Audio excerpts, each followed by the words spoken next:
Olá, você que está do lado de lá, seja bem-vindo nesse nosso bate-papo. Hoje eu recebo um amigo muito especial e vamos falar aqui, vamos debater, vamos bater um papo aqui, vamos tentar dialogar, estabelecer aqui um diálogo muito interessante e que você está convidado para participar desse diálogo aí. Fique à vontade para participar, aqui a gente vai tentar acompanhar as perguntas e tentar responder na medida do possível. Vou receber hoje para esse bate-papo o professor Cristóvão Henrique, que é companheiro lá da UFAC, tem um trabalho muito interessante sobre... Ele vai falar um pouco dele, eu não vou ficar aqui apresentando o Cristóvão não, que eu acho que isso aí ele vai gostar muito de falar um pouco, tá bom, Cristóvão? Bom, antes de começar esse bate-papo, se inscreva no nosso canal, solta o verbo, é importante, um maior número de inscritos e aquelas pessoas que se inscrevam também participem com perguntas, compartilhando, porque esse aqui é um espaço democrático que tem como objetivo principal construir um espaço de debate e, claro, aumentar e ampliar conhecimento, esclarecimento, para qualificar o debate político, o debate acadêmico também. Enfim, isso aqui é um espaço que tem que ser usado com inteligência e a gente procura, dentro do possível, estabelecer essa relação com vocês que estão do lado de lá. Mas, pulando essa parte aí, Cristóvão, seja bem-vindo a essa mesa e a esse bate-papo. Meu querido, obrigado pelo convite, em primeiro lugar. Satisfação imensa estar aqui, batendo um papo contigo hoje. Nós que somos colegas da universidade, você já introduziu isso muito bem. Somos conterrâneos de Três Lagoas. Eu tinha esquecido de falar isso. Somos conterrâneos de Três Lagoas, no Mato Grosso do Sul. Ali na divisa com São Paulo. Exatamente, ali próximo, né, o Mato Grosso que tá certo, né? O Mato Grosso do Sul. Né? Isso é você que está dizendo. Para já começar com os regionalismos, né? Uma satisfação imensa estar aqui contigo para a gente poder bater um papo sobre integração regional, geoeconomia, as saídas que esse país tem que construir para essas novas agendas que a gente tem que construir pós-Covid, pós-guerra, porque a gente achou que a gente estava melhorzinho, nós sairíamos, melhor dizendo, nós sairíamos de uma condição melhor da pandemia e agora nós estamos aí, saímos com uma guerra. Mas é isso. Obrigado mesmo pelo convite de estar aqui contigo. Legal. Essa é uma questão que a gente vem até conversando, né? A gente teve essa aula na segunda-feira, você colocou muito bem à exposição para os alunos que havia uma expectativa muito grande. E antes da gente começar a falar da questão regional, dessas infraestruturas, os projetos, enfim, e um pouco também sobre o Geolab, que é um projeto que você coordena, né? Eu acho que essa expectativa que se tinha, né, que vamos ter um mundo melhor pós-Covid. E logo, assim que a gente está saindo dessa terceira onda, vamos chamar assim, o 2022 já começa com um conflito, com dimensões regionais, mas que afeta a economia, enfim. E coloca em risco, inclusive, essa paz aí que estava mais ou menos capenga, né? Sim. Eu acho que... Como é que tu vê? Agora, antes de começar a falar um pouco de regionalismo, você acha que as consequências econômicas, assim, claro, a gente é muito cedo para falar essas coisas também, mas eu acho que você já até fez uma abordagem na nossa última aula lá, as consequências econômicas, você acredita que elas serão duradouras, mesmo depois que a guerra termine? A gente tem que ler isso dentro do contexto que a gente está. A gente já vinha de uma economia combalida, uma economia global combalida, né, bem fraca, por conta da Covid-19, né? Nós vimos países da Europa sofrerem penosamente com a Covid. Depois a gente viu na América do Sul, né, o Brasil e o Peru são os dois países que mais sofreram com a pandemia de Covid-19. Os Estados Unidos também na América do Norte. A gente viu ali a política de Covid-0, né, na China. E aí a gente tem que entender toda essa transição num contexto que o mundo já estava em transição. O mundo já estava deslocando o seu motor de produção econômica para a China. A China era, quando se falava de sistema internacional, relações internacionais, economia global, era um player principal para poder debater, de partida. Então, quando a gente olha esse cenário, né, e na saída a gente tem uma guerra das proporções que a gente está vendo, a gente tem que acender o sinal amarelo, no sentido de que o poder de destruição ele é altamente elevado. Então, e aí esses processos eles são complexos e a gente não vai conseguir encontrar soluções, Nilson, com a toque de caixa. A gente não vai conseguir resolver isso. E aí se a gente olhar no sistema internacional e no painel internacional, a gente já vinha de um sistema internacional já com o fim do integracionismo que a gente viu no início do século XX. Né? A gente viu no início do século XXI, melhor dizendo, que a gente ia cuidar do planeta, né? Eu falei na sala de aula, né? Lembra-se do desenho, né? Capitão Planeta. Vai, planeta, vamos salvar o planeta. Salvar o planeta. Né? E aí é uma bobagem sem precedentes, né? Porque a gente não tem que salvar o planeta. A gente tem que salvar a nossa espécie, porque o planeta vai continuar aqui. Muito bem, obrigado. Ele só vai se transformar numa conjunção de sistemas da natureza, de uma violência que vai se tornar inóspito para a gente, seja de pandemias ou eventos climáticos cada vez mais extremos e cada vez mais frequentes. Então, quando a gente, e para voltar no ponto inicial da sua pergunta, os impactos, o FMI, o Banco Mundial já vem soltando notas de que os impactos dessa instabilidade econômica global gerada pela guerra e somados aos efeitos de 2 anos de pandemia, eles vão percorrer por mais 20 anos. E aí a gente não Estamos falando em 2 décadas. Isso, assim, a gente não vai sair de uma condição, de uma saída desse conflito tão rápido, e muito menos com as coisas que devem ser na ordem do dia resolvidas. Eu acho que o que nós estamos falando essencialmente, coisas da ordem do dia, é a questão ambiental, que é o que a gente já tem debatido, e aí aqui na UFAC eu tenho o GeoLab, a gente construiu um grupo de pesquisa. E hoje... Eu acho interessante você falar um pouco sobre esse grupo de pesquisa. A gente construiu inicialmente o GeoLab, que era um grupo de pesquisa, e agora a gente se tornou um instituto de pesquisa que tenta buscar entender performance geoeconômica. E aí alia esse fato que nós estamos falando na questão ambiental. Que a questão ambiental é um calcanhar de Aquiles de qualquer performance geoeconômica, de qualquer lugar, cidade, região ou estado. Então, se a gente destrói os ativos ambientais, você vai ter problemas com o agronegócio. Se você organiza as estruturas produtivas, racionaliza, de modo que você consiga conjugar os fatores complexos e contraditórios que estão naquele recorte, você ganha performance. Por que você ganha performance? Porque nós estamos numa economia de transição de baixo carbono. E aí, é uma coisa que é fundamental neste momento, é uma dimensão estratégica desse debate, o Nilson, que é os recursos naturais. E aí, vou ter que voltar nas aulas de geografia, né? As aulas de geografia.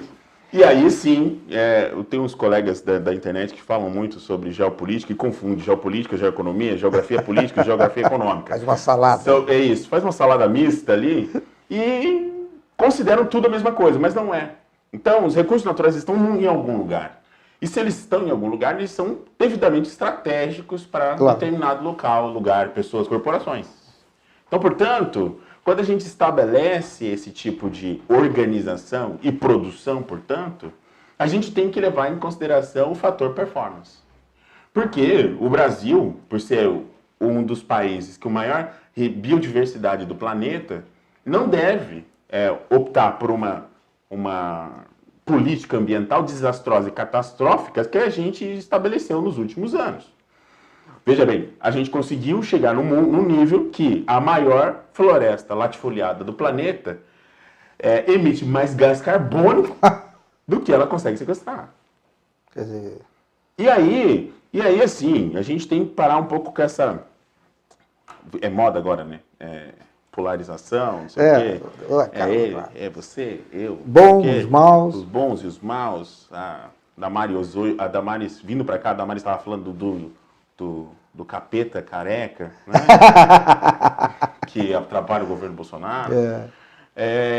A gente tem que sair um pouco dessa querela estúpida que a gente se dividiu, né? Dividiu eles contra nós e a gente não consegue estabelecer um mínimo de um debate razoável dentro da questão ambiental. Então, coloca-se, né, uma espécie de espada de Damocles na discussão, né? Divide, eles são eles e nós somos nós. E aí a gente tem que poder pensar essa performance geoeconômica que a gente tem falado, defendido no GeoLab, em torno dessa discussão que a gente consegue, sim, desenvolver, atingir uma economia de baixo carbono, com desenvolvimento sustentável, mantendo a floresta de pé, potencializando um agronegócio que tenha o que tem mais avançado no mundo de crédito de carbono, de drones e as tecnologias estão associadas a isso. E mantendo também a floresta de pé, mantendo os povos tradicionais, a biodiversidade, que aí sim, volto a dizer, é a performance. Então, para voltar no início da pergunta, se isso vai ser longo, vai exigir da gente um exercício de parcimônia, de ânimos menos aflorados, né? No sentido de contornar esse problema, porque o que a gente já chegou no limite disso. Ou a gente resolve... Mas assim, só para acrescentar, nós estamos próximos daquele ponto de não retorno? A gente já passou dele. Você acha que já passou? A cada ano esse ponto, o ponto de não retorno, ele fica mais curto. Né? O ano passado, se eu não me engano, foi em agosto, nós já tínhamos consumido toda a capacidade, todos os recursos naturais que o planeta conseguia se recuperar. Então, o próprio planeta, o sistema natureza, tem a sua capacidade de auto-regeneração. Você consome disso, e ela vai se auto-regenerando. Então, nós já ultrapassamos essa capacidade. Isso. Cada ano, a gente vem trazendo essa marca para mais perto. Mais próximo. Né? Então, ano passado, se eu não me engano, foi em julho. Né? Tem que dar uma olhada na internet. E aí a gente tem feito isso, cada vez mais trazendo essa meta, né? Para mais perto. Então a gente tem consumido cada vez mais recursos naturais. E aí ficou patente, com a pandemia de Covid-19, que nós estamos consumindo recursos naturais a um nível que a gente começa a colocar a nossa vida em... Ou seja, a espécie humana corre risco. Exatamente, porque com os eventos cada vez com aquecimento global, e sim, existe aquecimento global, assim como existe a Covid. E a Terra também é redonda. A Terra é redonda, né? É bom que a gente diga isso. É bom que a gente diga isso para que não fique essa maluquice que toma a internet, né? E aí, com o aquecimento global, a gente tem derretido as geleiras, o permafrost, para quem não sabe, nas regiões das calotas polares, você não tem solo. Você tem o solo congelado há milhões e milhões de anos. E aí, lá é chamado permafrost. Então, cada vez mais a gente tem derretido as geleiras. Você vê as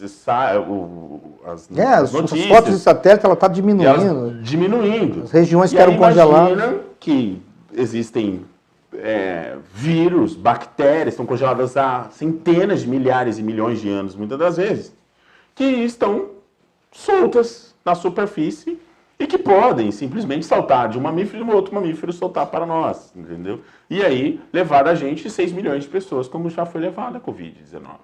Só com a Covid. Só com a Covid. Se eu não estou enganado, tem que verificar, na Rússia já houve esse problema. Houve um surto específico de uma doença específica no norte da Rússia, que houve degelo de umas regiões de exploração de gás natural, que soltou uma espécie de um vírus que teve contato com humanos e acabou ali com os vilarejos que estavam em torno por essa infecção. Então, isso é uma questão específica do norte da Rússia. Mas se a gente for pegar regiões que ainda não foram tocadas aqui na Amazônia mesmo. É isso que eu ia te perguntar. Você está dando um exemplo das calotas polares, tá? No hemisfério sul e norte. Isso. Se a gente pegar aqui na região amazônica, a mesma coisa. Cada vez mais... A floresta está aí densa, tá coberta uma porção de segredos. Exatamente. Cada vez mais a gente tem uma espécie de avanço. Espécie de avanço, não. Nós temos um modelo de urbanização e industrialização ferrenho, ou melhor dizendo, no governo Bolsonaro a gente tem uma desindustrialização, não é isso? Há uns anos já, né? A ausência de projetos a gente tem assim, no governo Bolsonaro a gente tem a desindustrialização do país e o avanço das atividades que são nocivas à natureza, como garimpo, enfim, derrubada de floresta, sem um controle. Talvez o avanço antrópico mais nocivo que o bioma amazônico já tenha visto na história. E isso em um curto espaço de tempo. Na história do nosso país. Talvez. Eu acho que nem os movimentos mais drásticos de rasgar a floresta em torno das rodovias que os governos transamazônicos, grandes projetos, nem esses foram tão catastróficos quanto o que a gente tem que está acontecendo hoje. E aí você vê que aumentos significativos e sucessivos em direção a destruição do bioma. E aí, para retomar essa questão, é uma questão de sobrevivência. A conta não fecha. Ano passado, não sei se foi ano passado ou se foi 2020, ou se foi 2020, choveu, escureceu o céu de São Paulo por conta da fuligem que corria aqui na região amazônica. Volto a dizer, lembremos, a Terra é plana. Ou a Terra não é plana. A Terra é redonda. A Terra é redonda, vejam para vocês. E aí é porque as pessoas acham que a Terra é esse planisfério, o planisfério só está mesmo nos mapas, né?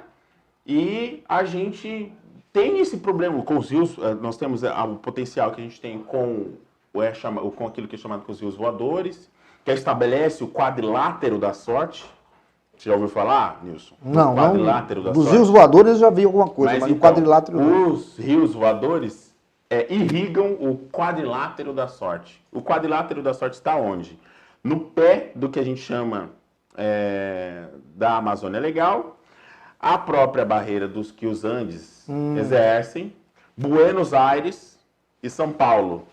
Então é um quadrado. Ah, perfeito. Então, a própria dinâmica da circulação geral da atmosfera capta toda essa água que vem dos oceanos, né?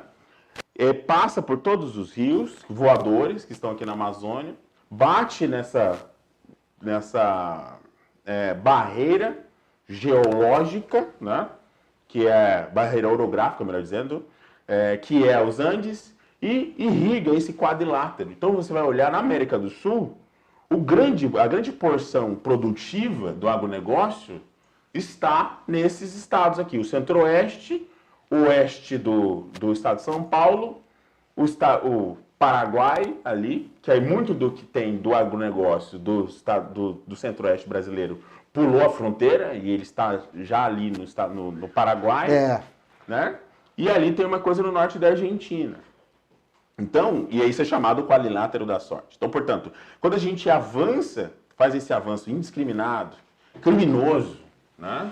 E proposital, que aí você desarma as estruturas do Estado em direção ao bioma, numa discussão pura e tacanha de tá ok, entendeu?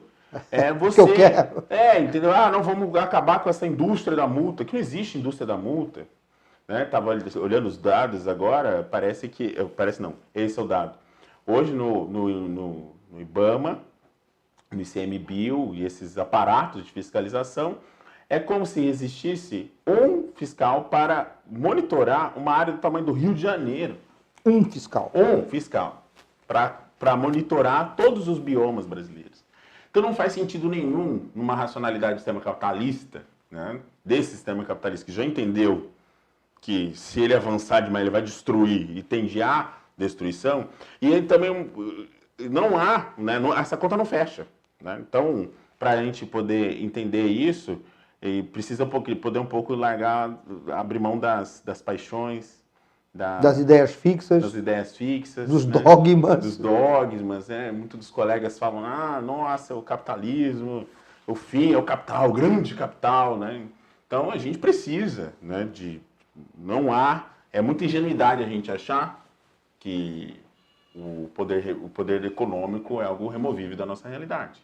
O poder econômico, e portanto, se ele está em algum lugar, ele tem que estar em um lugar, então, portanto, é geoeconômico, é um fator irremovível da nossa realidade. Então, quando a gente pensa esse fator, a questão ambiental é decisiva. Então, por isso que a gente vai chamar de performance geoeconômica. Ora, a gente vai conseguir maiores desempenhos, né, como, por exemplo, a indústria de celulose consegue no estado do Mato Grosso do Sul, consegue nos estados ali no Triângulo Mineiro,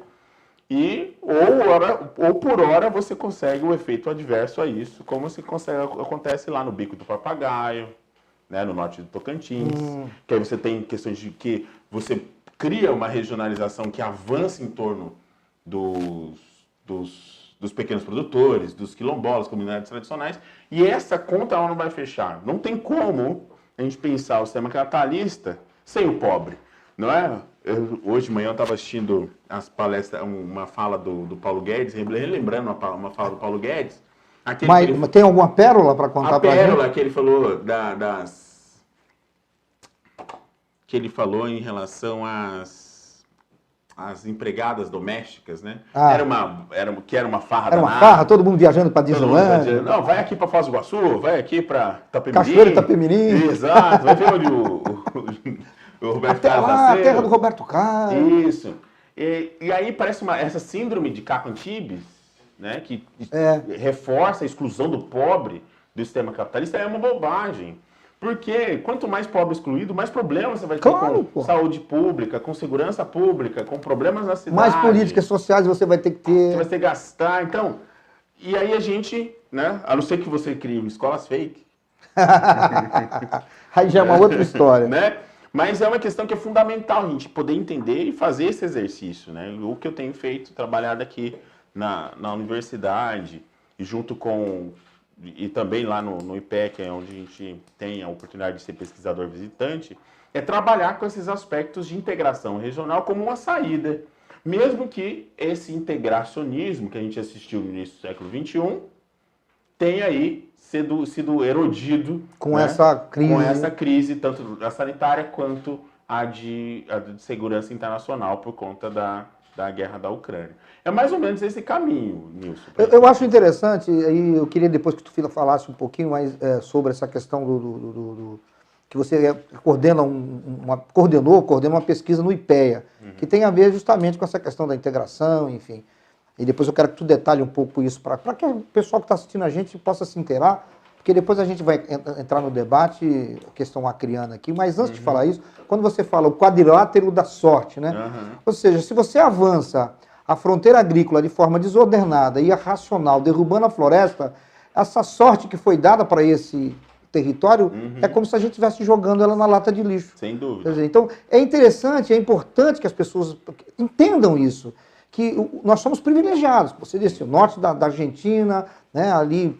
Oeste do Paraguai, aí sobe ali São Paulo, ou seja, a região centro-oeste do Brasil, que é a região a maior produtora de grãos, enfim, que conta com um regime de chuvas, né, que aqui e acolá, às vezes, desregula um pouco, mas ela tem um regime de chuva... Regula por conta disso. Todos os desmatamentos que tem aqui na Amazônia. Exato. Então, veja bem, nós estamos falando de um presente que a natureza deu. Eu acho que a maior parte desse território me parece que está dentro do Brasil, não é? Desse quadrilátero, a maior parte está dentro do Brasil. E não é à toa que essa região é a maior produtora de soja, milho, enfim, de grãos, e tem aí um agronegócio desenvolvido, mas isso muito por conta do que você chama de quadrilátero da sorte. Ou seja, a natureza foi muito generosa conosco. E me parece que algumas pessoas não entenderam que é preciso ter reciprocidade com essa generosidade. Tratá-la da forma que tem que ser tratada, né? Com ciência, com conhecimento. Falando isso daí, eu queria perguntar para você o seguinte, eu acho que muita gente deve estar curiosa para saber. O Acre está dentro desse quadrilátero, está muito fora, está um pouquinho dentro, porque há um debate, e esse debate deve permear quando se falar de alternativas econômicas do Acre. Aí a gente vai ter depois a questão da infraestrutura que você vai detalhar para a gente. Vamos ver se a gente consegue colocar os mapinhas aí depois, né, o Wendel? Mas, enfim, o Acre está dentro desse quadrilátero, está fora, está próximo. Como é que você vê geograficamente isso aí?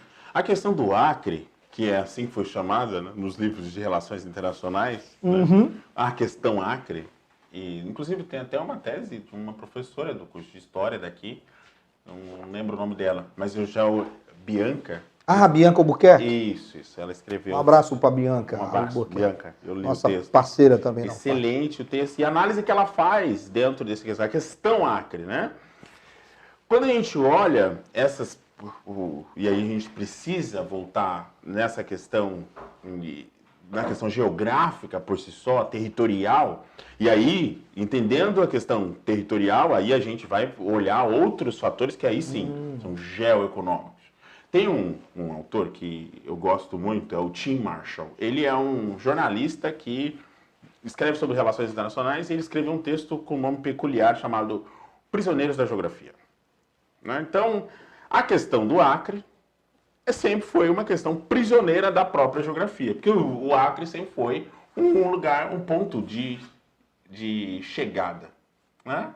Nunca foi um ponto estratégico para a geografia regional brasileira.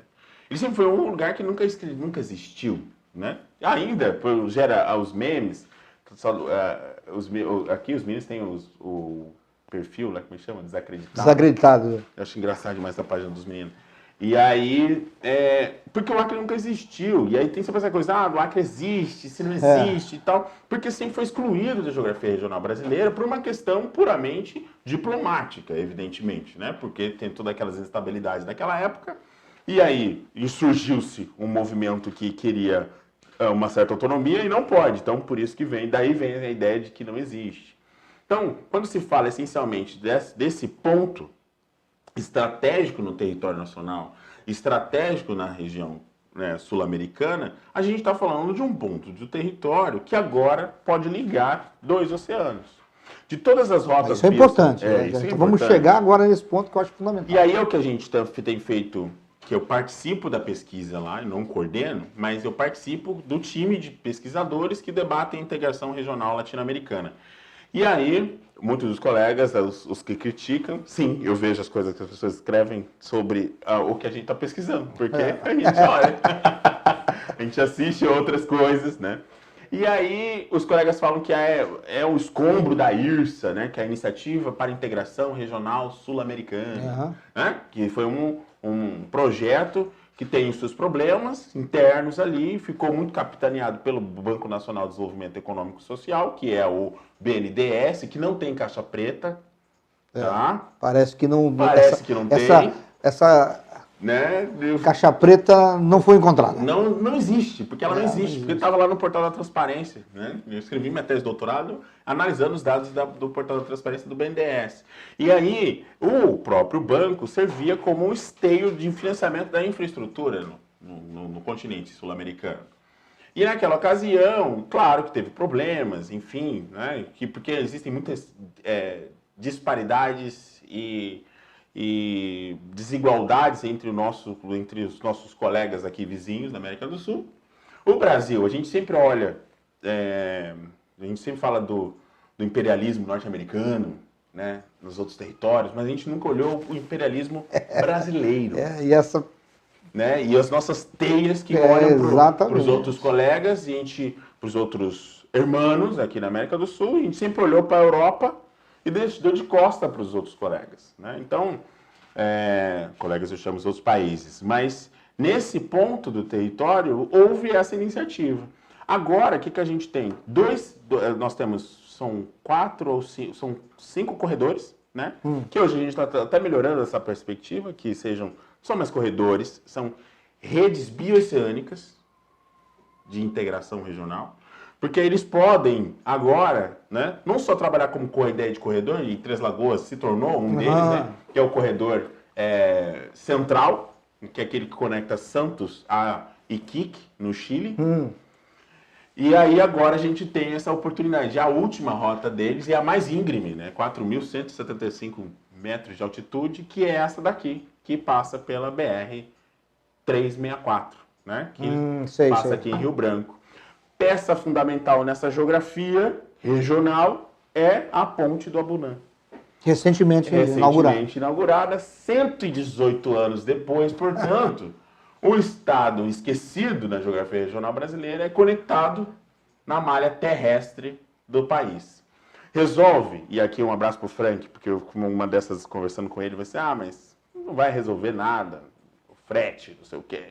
De fato não resolve, porque você agora precisa planejamento estratégico, territorial, geoeconômico, olhando as cadeias produtivas, que agora nós temos um outro momento. Não é 2010, que a gente tinha uma economia pujante, tinha uma crise econômica nos Estados Unidos, a crise de 2008, né, que quase a gente viu ali varrer a economia na Europa, e depois a gente foi ver esse problema que aconteceu, a gente quase viu a Grécia sendo expulsa da zona do euro, né? Depois veio o Brexit, né? Agora vem o Megxit, que é o príncipe e a Meghan, os mapas. Tá legal? Já tá... Vamos... Dá para pôr? Bota aí então, acho que já ilustra bem o que você está falando. Põe pra gente, vamos dar uma olhada.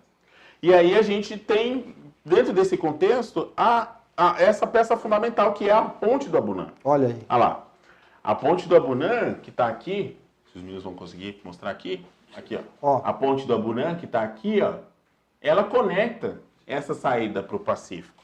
Claro que a gente tem um conjunto de estratégias para ser desenhadas. Nos outros pontos do continente sul-americano, a gente tem, ô Nilson, a gente tem outras iniciativas que já foram concluídas. O corredor, por exemplo, do Mato Grosso do Sul, que sai lá por Porto Murtinho. Porto Murtinho, tá. O corredor que sai lá por Foz do Iguaçu, o corredor que passa lá em Três Lagoas e sai por Corumbá. Esses todos foram construídos e foi uma iniciativa de 3, 4 países. Agora nós temos a oportunidade de organizar isso com um país só, que é o Peru. Então veja, a importância que assume uma unidade subnacional, que é uma palavra bonita na terminologia, a gente fez doutorado para isso, né? Para falar bonito. Né? Uma unidade subnacional, ou seja, o Acre, o pé rachado, agora é peça fundamental dentro dessa nova estrutura. Exato. Né? E aí, não é mais aquele momento que a gente vivia em 2010. Né? Em 2010, como eu estava falando, né? 2008, a crise econômica do Lehman Brothers. 2011, a Europa. 2015, a Grécia. Depois a gente vê a Grécia quase expulsa da zona do euro, e aí virou um pega para capar, como diria lá no Mato Grosso do Sul, para poder salvar a Grécia foi permanecer no bloco. Em 2016 veio o Brexit, e aí a gente tem toda essa remoldura em 2020, a pandemia de Covid-19. Aí a janela de oportunidade, e aí que deve ser encarada com a necessidade que uma política regional, uma política geoeconômica séria, num país sério, não ia fazer gabinete paralelo, entende? Para entender a dificuldade de integração regional que esse país precisa. E aí vem essas questões que surgem a partir de uma unidade subnacional. Né, que é a questão que o próprio Acre, voltamos à questão Acre. Questão Acre lá do início do século XIX para o século XX. Exato. Né, temos essa transição, que agora a janela de oportunidade, ela se demonstra com esse cenário terrível, que é a própria guerra da Ucrânia, o desabastecimento das commodities no sistema internacional, porque a Ucrânia e a Rússia são fundamentais na produção de milho, né, e a produção de trigo, perdão, né? E outras commodities, como gás natural e tal. Então, a Europa, com essa estabilidade, pode ser a oportunidade que a gente olha. Já que o motor da economia global é chinês, nosso caminho já não está para o Atlântico mais. Nosso caminho está para o Pacífico. Não é? E aí, o desenho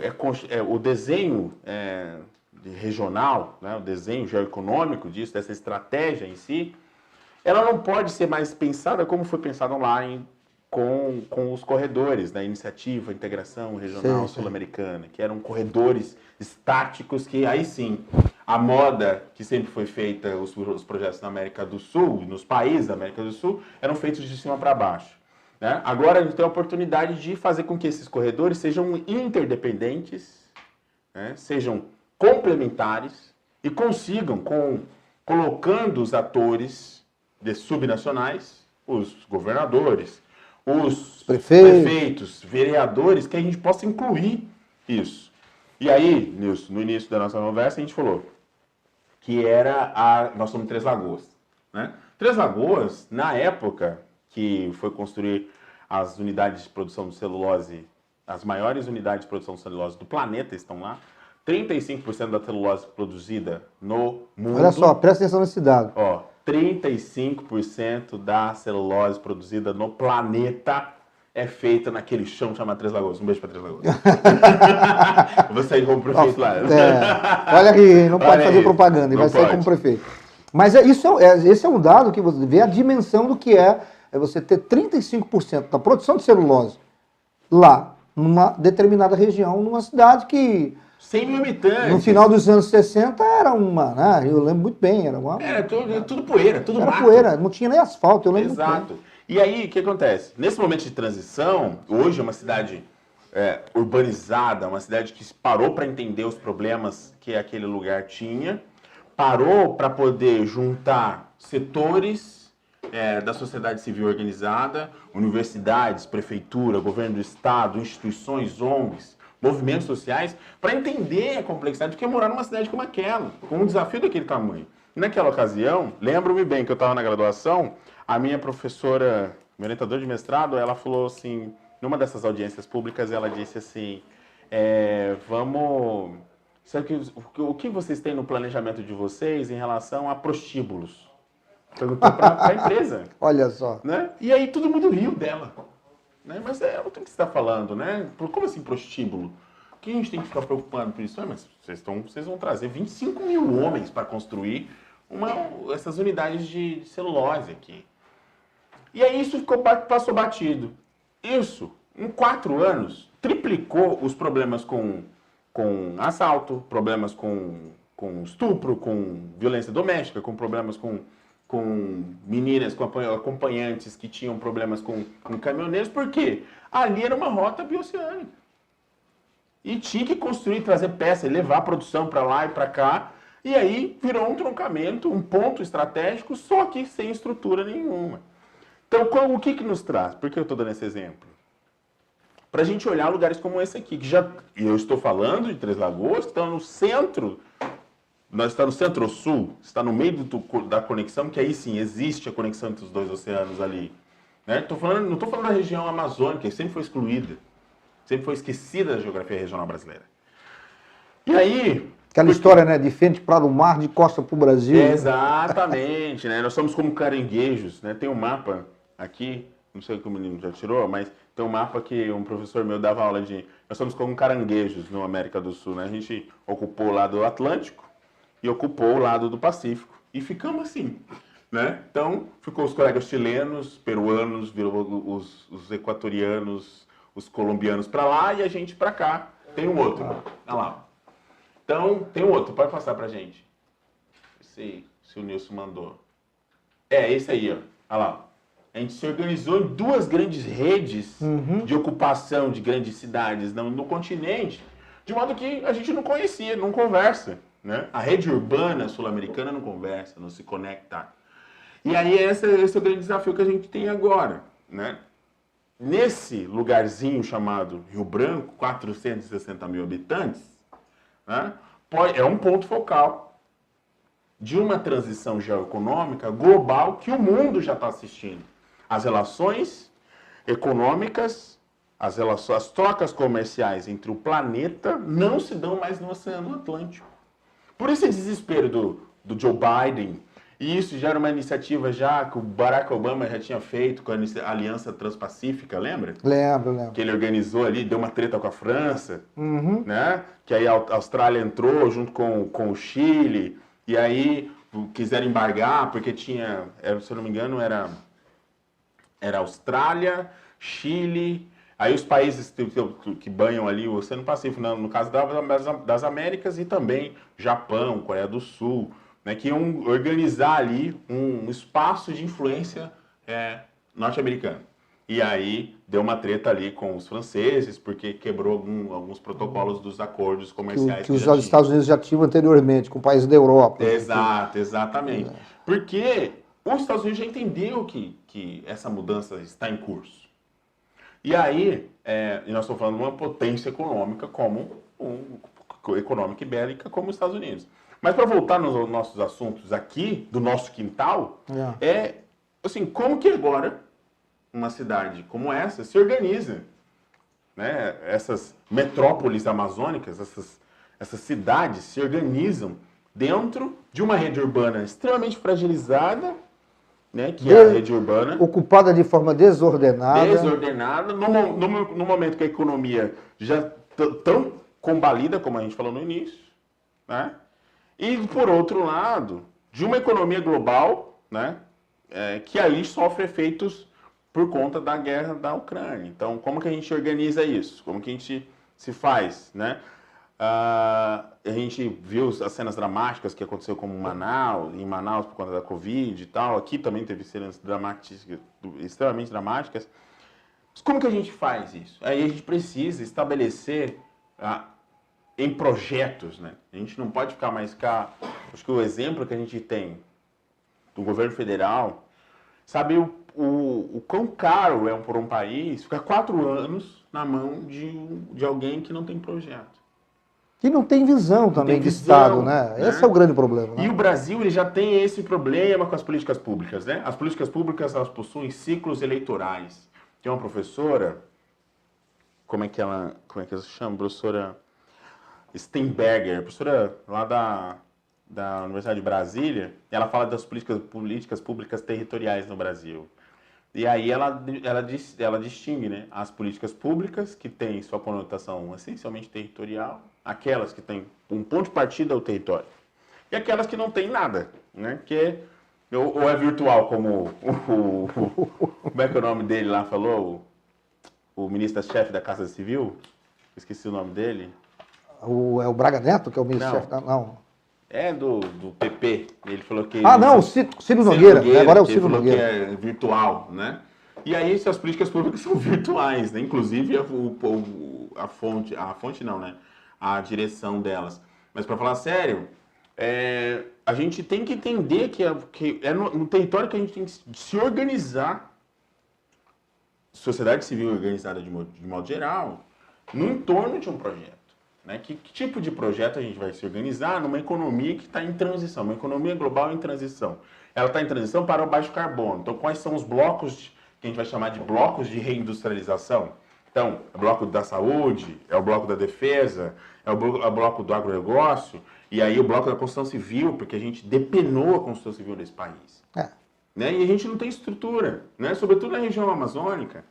Né? A gente pega, se a gente... e ainda mais no Brasil com crise como essa, como é que é viajar nesse país, né, de avião, quando ele quer um deslocamento mais rápido, mas quiçá de ônibus, de carro, é um desespero com essas ruas esburacadas. Então, qual que é a estrutura, qual que é o projeto que a gente vai trabalhar numa retomada pós-Covid, pós-guerra, numa economia que tem que ser baixo carbono, senão a gente vai se matar mesmo, né? O caminho não é outro, Wilson. É isso que um professor meu, o professor Egler, ele diz o seguinte, porque o sistema natureza é um sistema tão complexo que qualquer desajuste, nós estamos falando de uma economia que se aquecer 1,5 graus até 2050, os eventos serão tão traumáticos, tão frequentes, tão extremos, que Petrópolis não vai ser uma coisa recorrente. Então, esse sistema natureza conjugado é seríssimo para a vida das pessoas. Seríssimo. Quando a gente falou de saída para o Pacífico nos últimos anos, né? Quando foi 2014, que remove a construção da ponte, né? Sobre o Rio Madeira, ponte Xabuna Madeira, foi um momento atípico das chuvas aqui na Amazônia que deixou o estado isolado. Né? Então, quais são as estratégias que a gente vai ter a partir daí? E aí, a partir disso, a gente precisa sentar. Né, estabelecer critério. Como que a gente vai criar? Não dá para pensar, Nilson, como muitos dos gestores pensam, os gestores que possuem os ciclos eleitorais nas suas políticas públicas, né? Que ela dura só 3 anos. Não dá para pensar mais isso. Se mais 3 anos, 2022 para 2030, são 7 anos. Vamos já considerar que esse ano de eleição... Ou seja, você está dizendo o seguinte, não dá para pensar políticas públicas de curto prazo. É de médio e longo prazo. Essa nova configuração geopolítica... Política pública que seja baseada em baixo carbono e com o aquecimento global abaixo de 1,5 graus. 1,5 graus Celsius e meio. Ô, Cristóvão, eu vou aproveitar aqui, o pessoal está perguntando aqui, estão dizendo aqui, ó, parabéns pela escolha dos temas, debate sobre o bioma amazônico e como nossos futuros candidatos veem toda essa destruição pelo governo atual e como reverter a situação. Quer água? Olha aí. E aí pergunto aqui, gostaria de perguntar, esse é o Neil Diamond está perguntando, gostaria de perguntar ao professor Henrique até onde vai a capacidade da Amazônia. Me refiro ao tempo de vida que a floresta poderá ter, caso não crie uma política de cura para a floresta. Acho que você pode completar o que você já falou. Tem a professora Dilce Maria Suéter Garay. Gente, eu estou citando o povo da geografia todo. Tenho orgulho do povo da geografia hoje. Mas a professora, ela que trabalha com a análise de desertificação da Amazônia. Se a gente continuar nesse modelo que a gente tem hoje, né, e a gente precisa repensar essa estrutura política ambiental, retomar a política ambiental, assim como o STF estava debatendo essa semana, acho que foi no final do mês passado, foi dia 27, o dia 30, melhor dizendo. Dia 30 o STF se debruçou em julgar o pacote verde de retomadas de atividades de combate ao desmatamento, combate à exploração de madeira ilegal na Amazônia e um conjunto de outros fatores que estavam destruindo a Amazônia mesmo por uma política de desmonte protagonizada pelo Salles, né? O rei da boiada lá. Então, o que eu estou dizendo aqui, essencialmente, é a gente estabelecer critério, estabelecer estratégia, né?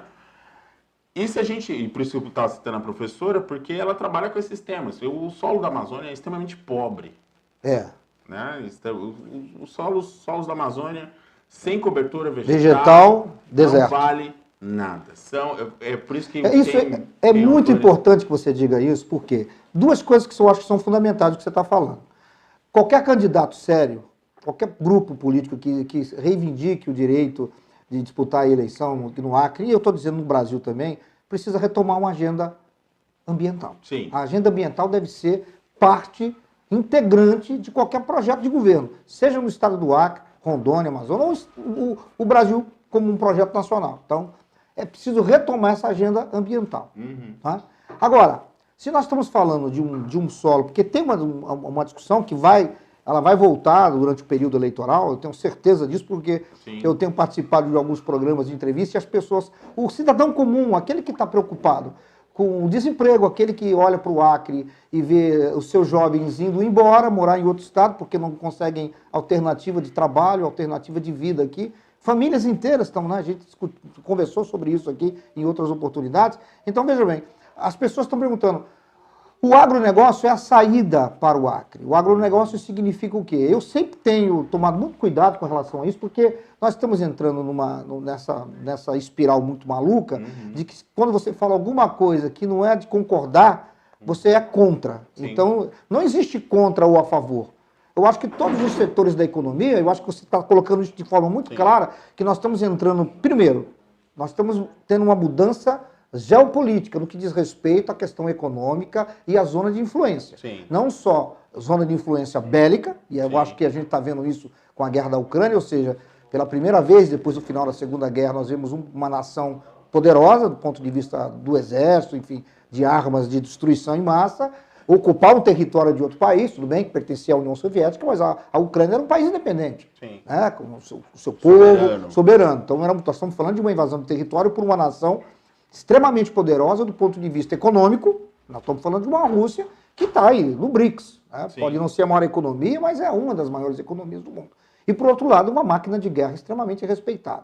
Então, vejam bem, nós estamos falando de uma mudança estratégica do ponto de vista da segurança internacional, e aí a gente pode até depois voltar para falar só sobre isso, as consequências dessa configuração, mas agora vamos ficar aqui nessa coisa da economia, porque nós estamos falando de uma mudança geopolítica do ponto de vista da zona de influência e os corredores, e agora vejam bem, o caminho agora não é mais ali o Ocidente, Europa, Estados Unidos, agora nós estamos falando do Oriente, estamos falando da China como a nova rota da seda. Então veja bem, como é que o Acre, né, considerando que nós temos um solo pobre, nós estamos dentro da Amazônia, e aí você não respondeu lá aquela coisa do quadrilátero, nós estamos dentro do quadrilátero? Só me responde. Não, não estamos. Não estamos. Olha aí, gente, nós estamos dentro do quadrilátero. Mas somos fundamentais. Mas somos fundamentais.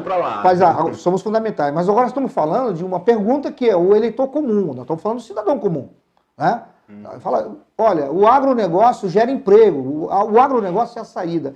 Esse me parece um discurso importante e é um tema que a gente tem que discutir na campanha, mas ele não pode ser discutido com uma discussão vazia, sem profundidade. Sim. Porque se você está considerando que nós estamos estrategicamente longe dos principais portos, nós temos concorrentes que são extremamente mais qualificados do ponto de vista territorial e do ponto de vista da capacidade de produção. Sim. Mas o Acre tem mostrado, a gente não pode negar isso, né? O Acre tem aumentado nos últimos anos a sua produção de grãos. Como é que você vê isso? É possível um agronegócio, claro, aí quando a gente fala de agronegócio aqui, eu vou pedir licença para dizer, quando nós falamos de agronegócio com toda a sua cadeia produtiva, portanto, o que o Cristóvão disse é mapeada, rastreada, sabendo onde saiu essa madeira, se não invadiu lugares, territórios indígenas, se não matou indígena na hora de extrair essa madeira, se essa madeira vai ser utilizada, se essa área foi destinada para a exploração do agronegócio, se possui isolamento ecológico e econômico, entendeu? E o mais importante que eu acho, o Cristóvão, que aí eu posso pegar, eu vou dar um exemplo aqui da Finlândia, o pessoal sempre fala do exemplo da Finlândia, que era um país, até os anos 50, final da Segunda Guerra, um país de base agrícola. E tinha a produção de madeira, de certa forma, era a base econômica da Finlândia. O que aconteceu? Houve todo um investimento em educação, em tecnologia, enfim, e o investimento na educação é fundamental, mas a Finlândia começou também, ela criou, além da exploração da madeira in natura, ela também produziu uma cadeia produtiva, ou seja, a tecnologia. Como é que você retira essa madeira da natureza, agrega valor a essa madeira? Que é o que a gente não fez. Os modelos de exploração da floresta, a madeira, que é o principal ativo econômico, vamos chamar assim, ficou pouco, nada ficou aqui. Era corta madeira, faz prancha e manda embora. Quer dizer, e o valor agregado, quer dizer, a geração de emprego, o investimento em tecnologia, o que ficou aqui? Nada.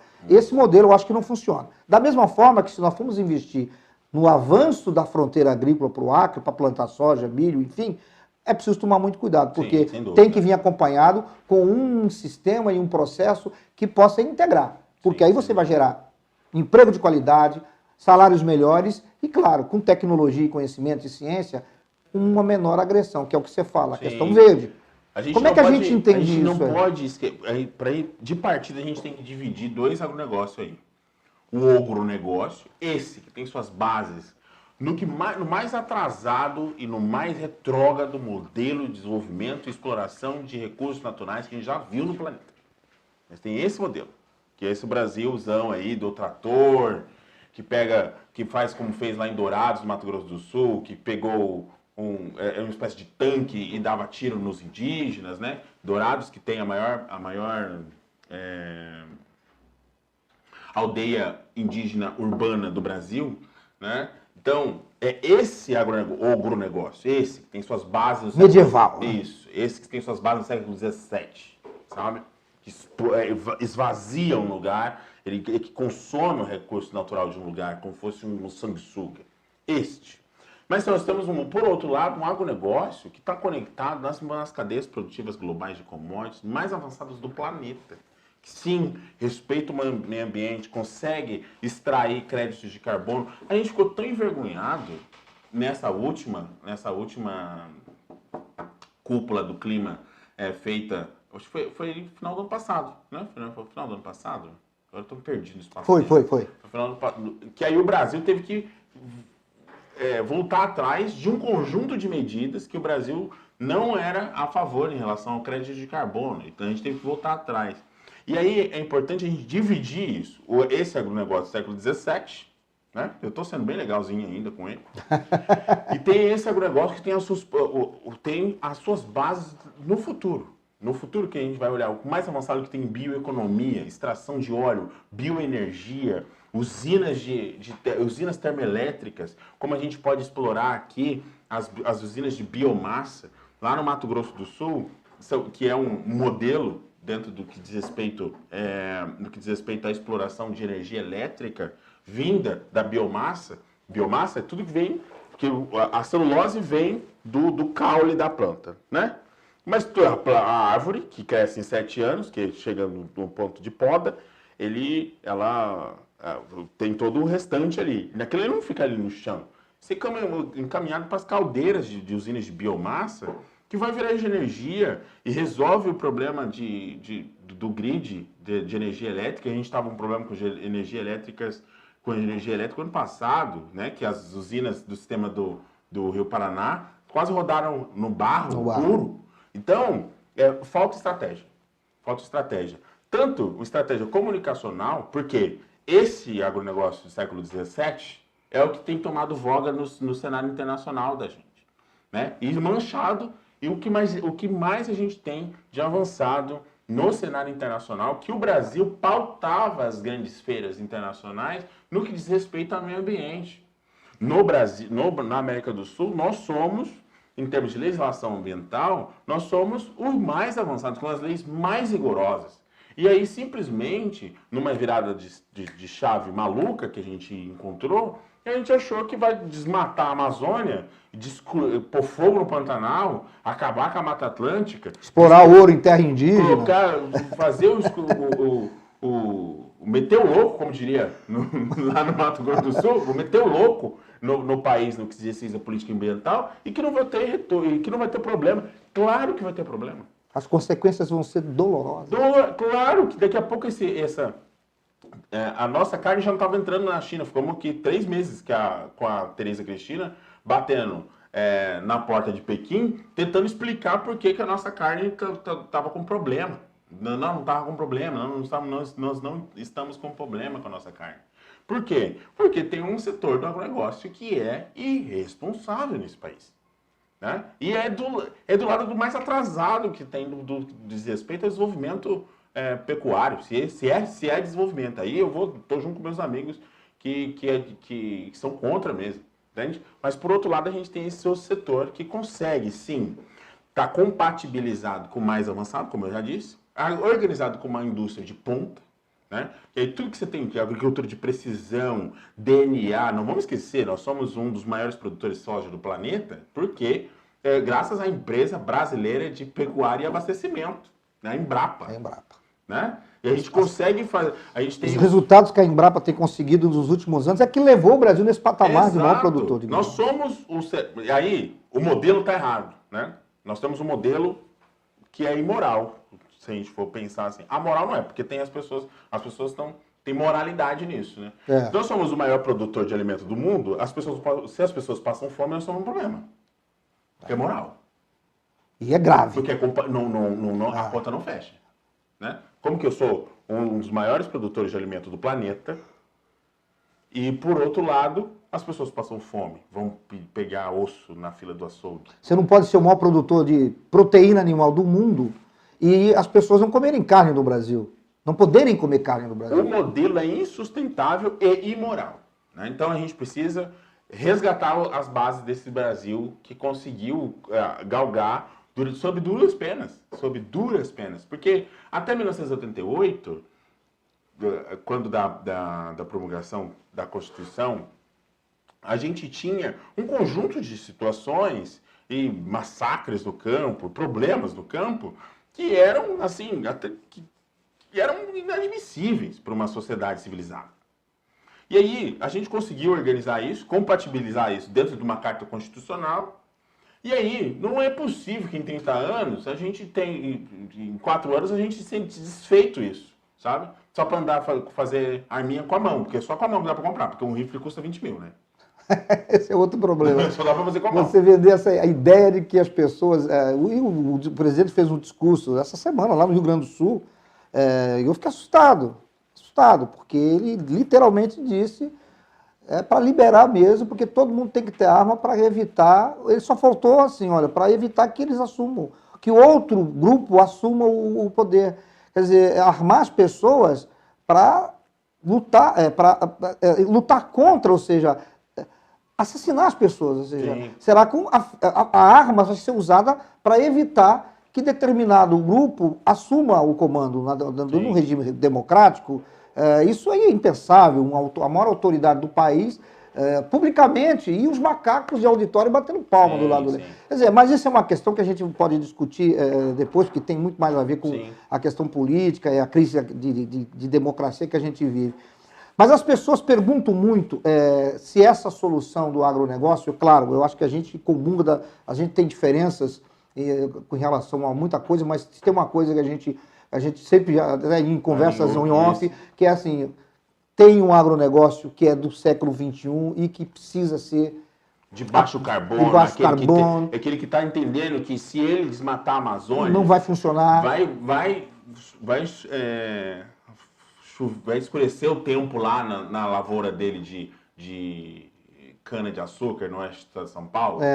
Aquele que vai entender, se ele tirar toda a cobertura vegetal do próprio canavial dele, a própria instabilidade do clima vai levantar essa poeira, que aí, a gente viu ano passado, né? Aqueles Just Bowl, né? As tempestades de areia. O pessoal olhou aquela coisa... E aí, assim, para corrigir a turma, viu? Não é tempestade de areia, é tempestade de latossolo, viu, gente? De terra roxa. Terra roxa. É que lá é proteína, que lá é partículas, micropartículas de solo fértil em suspensão. E aí por isso que aí fica as casas todas vermelhas. E aí você tirou sedimento de um lugar e empobreceu no vento. Entende? Porque a gente indiscriminadamente resolveu tirar a cobertura vegetal. Via ontem, sei lá, um desses dias assistindo essas reportagens, falando sobre os ataques de abelhas no Brasil. Né? Porque o desmatamento, o avanço dos agrotóxicos, ou defensivos agrícolas, os amigos meus vão ficar bravos comigo, falam defensivo agrícola. Defensivo agrícola. O uso indiscriminado de defensivos agrícolas, que não são utilizados nem na Europa, olha isso, gente.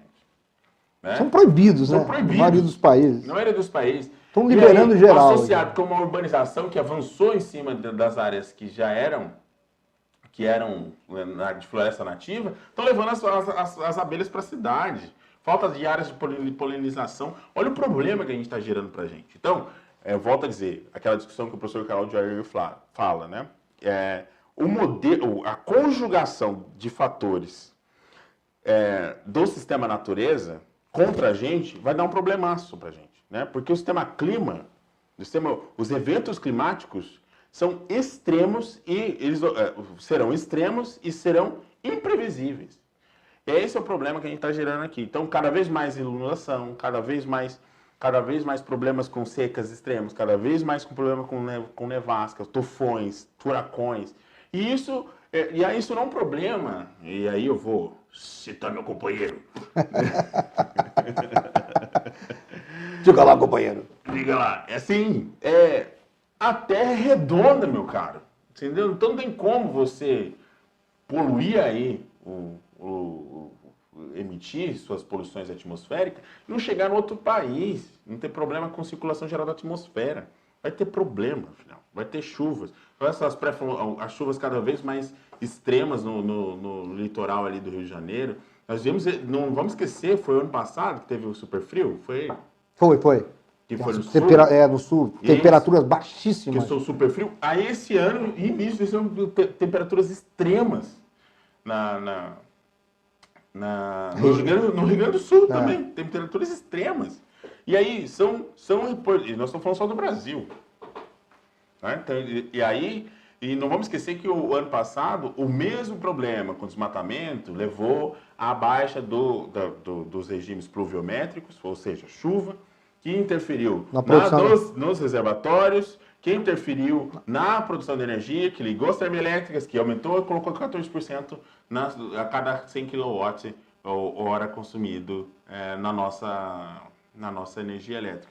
Então, o modelo que a gente está falando de desenvolvimento econômico, Nilson, passa essencialmente por um projeto. E aí, não dá tempo para a gente ficar debatendo política pública no ciclo de 3 anos. Né? Então, a gente tem que sentar, pacificar esse país, começar a entender que qual é o caminho que a gente quer ter, qual é o caminho que a gente quer caminhar, que a gente quer trilhar, melhor dizendo. E, por outro lado, olhar, sinceramente, o papel dos governos subnacionais.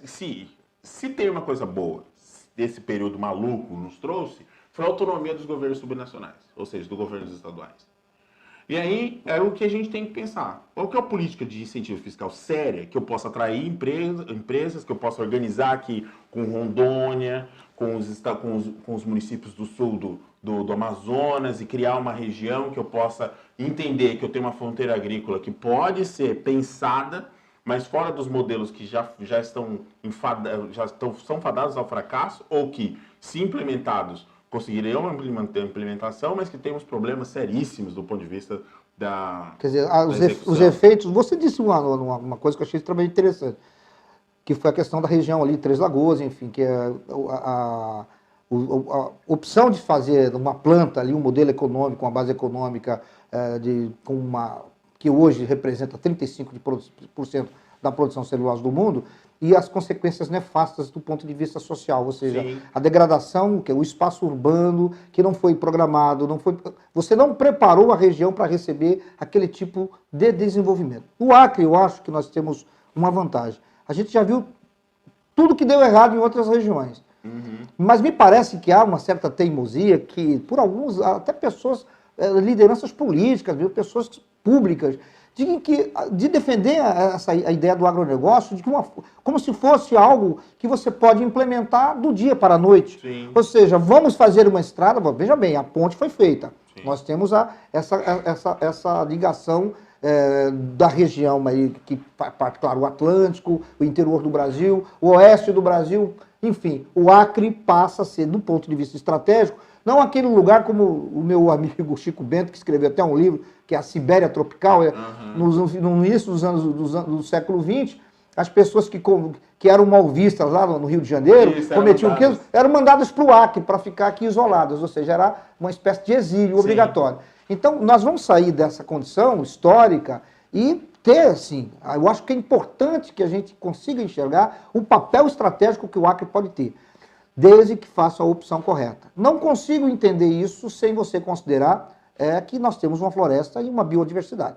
Não dá para falar de agronegócio simplesmente derrubando a floresta, isso ficou muito claro. Exato. Agora, articular investimentos, e aí tem que ser investimento mesmo, na descoberta de novas essências e óleos e produtos fármacos pura. Eu acho que nós temos um potencial tremendo. E nós estamos falando de agronegócio. Sim, é porque as pessoas às vezes confundem, elas acham que agronegócio é derrubar a mata e plantar soja, milho e criar boi. Não é isso, é uma ideia equivocada. Isso é por parte dos colegas que fazem a crítica ao agronegócio. Né? Aí coloca o agronegócio num balaio só, coloca tudo, entende?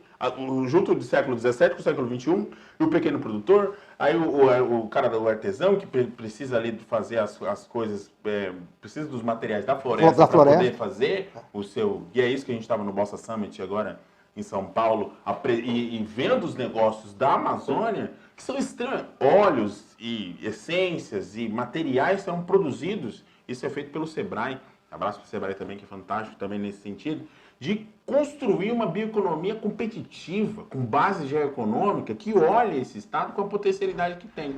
Agora, veja bem, é isso que a gente tem falado, né? Se você olhar as contas nacionais, né, é porque a gente está até sem IBGE, viu? Nem IBGE, é por isso que a gente criou o Instituto de Pesquisa, para a gente poder atualizar esses negócios, né? Até sem IBGE a gente está. Mas no sentido assim, se olhar as contas nacionais de 2018, que é a última conta, contas regionais, na verdade, né? Se pegar os estados mediterrâneos, então pegar os estados mediterrâneos fronteiriços. O que é Mediterrâneo? Aula de geografia. Então vamos lá.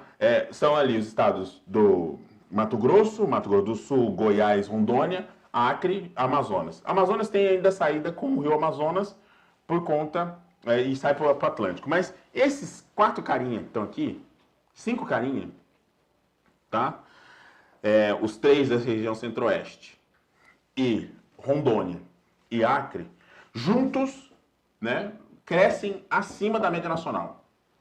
Crescem, o PIB...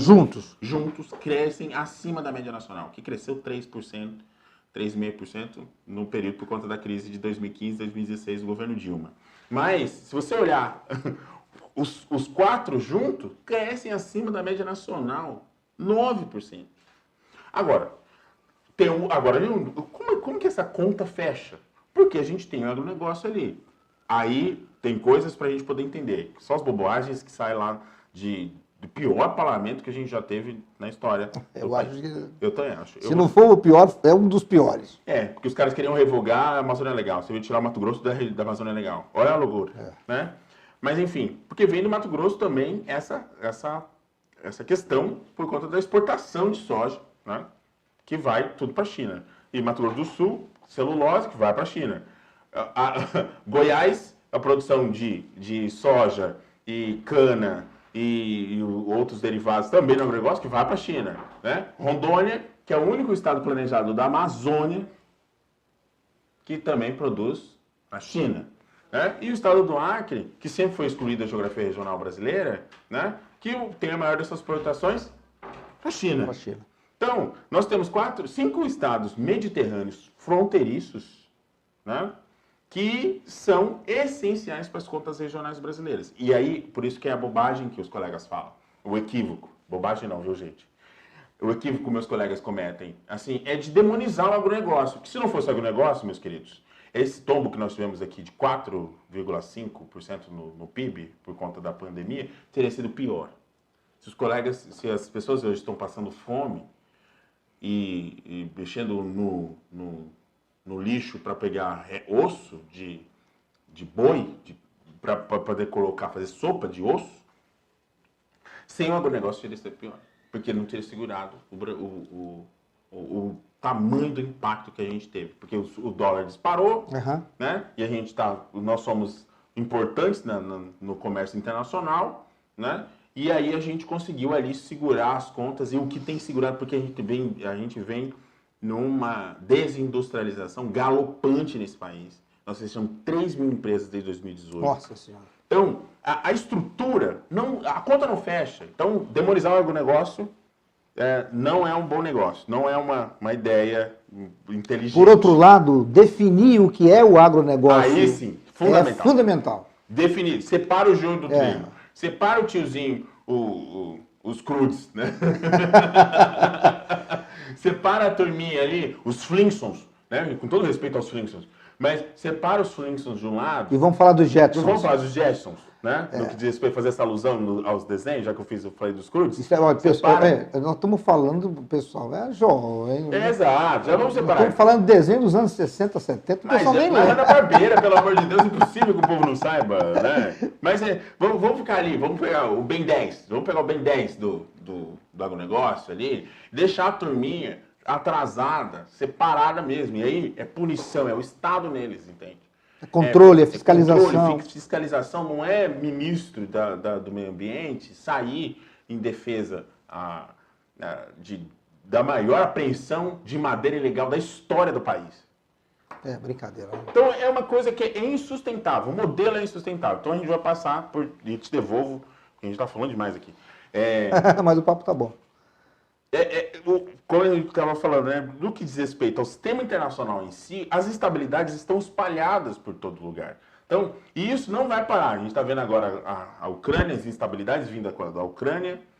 A senhora, a nossa querida, o dragão do Oriente, só de olho no lance, porque ele tem um outro probleminha ali no Mar do Sul da China, que é Taiwan. Anote, hoje é dia... 13 de abril. Olha, dia 13 de abril, anote o próximo instabilidade que vem no sistema internacional é a anexação da China de Taiwan pela China. Exatamente. Anote. Porque esses movimentos que já teve, que vem de Delhi também, né? Que tem o movimento ali da Índia. Índia e China nunca foram muito amigas, assim, naquela região, né? Tem ali... É uma região complicada, porque são duas culturas tão diferentes e tão assim, é uma população tão homogênea do ponto de vista da cultura, da religião, que fica complicado você, né? Não é como, por exemplo, a região que, por exemplo, a América, os Estados Unidos, mas é um país, é o primeiro mundo, a primeira economia, mas nós temos uma cultura que se conversa, valores cristãos e tal, enfim. Agora lá é outra história. Questão. Agora, entenda, então, no sistema internacional nós temos essa janela de oportunidade. Anote que nessa janela de oportunidade vem outras instabilidades regionais aí, sobretudo ali no Mar do Sul da China, que já estava complicado, né, por conta das instabilidades, os exercícios militares da China. Essa é uma questão. Então, aí a janela nos abre para olhar a América do Sul, né? No caso da América do Sul, de 2012 para cá, a gente tem instabilidade atrás de instabilidade, né, na América do Sul. É impeachment, é queda de presidente. Só o Peru, que é esse nosso parceiro aqui, teve quatro. E o presidente que assumiu agora recentemente já sofreu um processo, conseguiu segurar, mas está em crise, porque está em crise por conta, tem problemas ali também seríssimos, com derramamento de óleo na costa, enfim. E aí, quando a gente olha o Brasil tem que se reposicionar, tirar essa... nós vamos levar tempos ainda, para calcular o tamanho do colapso que a gente teve, que a gente vai colher nas relações internacionais do Brasil, no setor da política ambiental do Brasil e na política econômica e social desse país. Há tempos ainda. Então, e aí, sabendo que nosso deadline é 2030, lembrando que a gente falou da pegada, né? O deadline é 2030. Se a gente continuar nesse negócio, vai chegar um momento que, olha, o planeta vai falar assim, e aí eu gosto muito do Hugo Penteado, ele que é um ecoeconomista. Não é eco-chato, viu, gente? É ecoeconomista. Ele vai dizer o seguinte, ele conta isso, assim, no livro dele. Um planeta chega pro outro e diz assim, nossa, eu tô com uma coceira. Aí o outro fala assim, é a humanidade, já passa. Ô, Cristóvão, eu sei que o nosso papo já está indo aqui para quase 1h20, mas eu gostaria agora de focar um pouco essa coisa.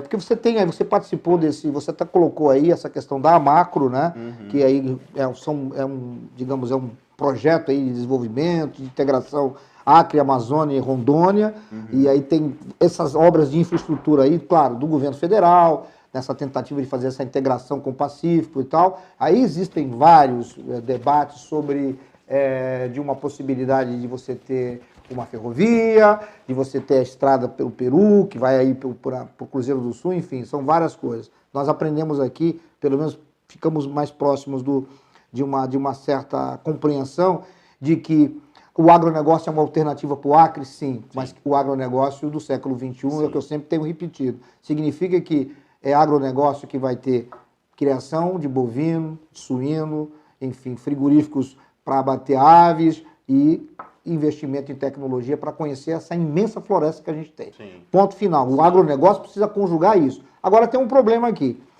Porque nós precisamos fazer a lição de casa, ou seja, nós precisamos fazer, o Acre precisa fazer a lição de casa. Então houve, em 2021, ano passado, saiu aquele ranking, né, de competitividade. Então, quando a gente fala de agronegócio, o pessoal está preocupado em agronegócio, ninguém vai investir aqui tecnologia, ninguém vai pensar e entender e enxergar, olhar para o Acre e dizer assim, olha, tem uma janela de oportunidade ali e tem um potencial de produção, tem um mercado consumidor que tem potencial, mas aí nós estamos pecando. Nós estamos, no cômputo geral, que são vários indicadores, né? Infraestrutura, educação, violência, meio ambiente e tais e tais. O Acre, apenas em um dos indicadores, isso eu estou dizendo em relação, porque todo ano eles soltam esse ranking. 2020 e 2021, a questão da segurança, o Acre conseguiu pular, subir 9 posições, ou seja, quando eu digo subir, que estava lá em 19º foi para 10º. Mas no cômputo geral, se você somar todos os indicadores, nós estamos no 26º local. Sim. Só tem um atrás da gente, ou seja, o Acre está lá na rabeta. Sim. A infraestrutura aí quando a gente fala em infraestrutura, o que compõe esse indicador de infraestrutura? Qualidade da telefonia, internet, estrada, transporte, voos diários, diretos. Voos regulares. Né? Então, quer dizer, dentro desse contexto, nós estamos muito atrasados. Então, nós temos que pensar, quer dizer, qualquer pessoa que vá assumir o governo do Acre a partir de 2023, dentro de uma concepção de que nós temos uma saída, sim, que há um projeto nacional, apesar de todos esses problemas que você apresentou aqui, mas nós estamos ali a meio caminho, vamos chamar assim, para o Pacífico, né? Porque sim, nós estamos falando de uma distância daqui até La Paz, dá quanto? Dá 1.000 e poucos quilômetros, né, mais ou menos? Mas não é mil cabeça. Eu sei que é muito mais próximo do que você sair daqui e descer 4.000 quilômetros para poder chegar num porto ali, de Santos, ou de Paranaguá, ou de Tubarão, para falar os mais próximos aqui. Aí falar de Suape, já estamos falando do Nordeste, aí é muito mais longe. Sim.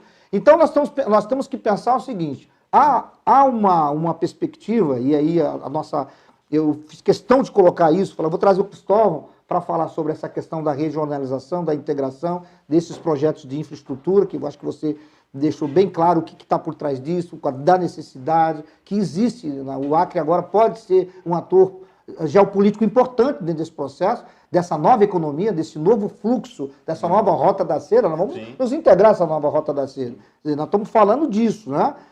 Agora, nós precisamos fazer a lição de casa, ou seja, temos que ter um programa, um projeto. E aí a questão, você falou, as políticas públicas é de 3 anos, ou seja, aquela ideia, né?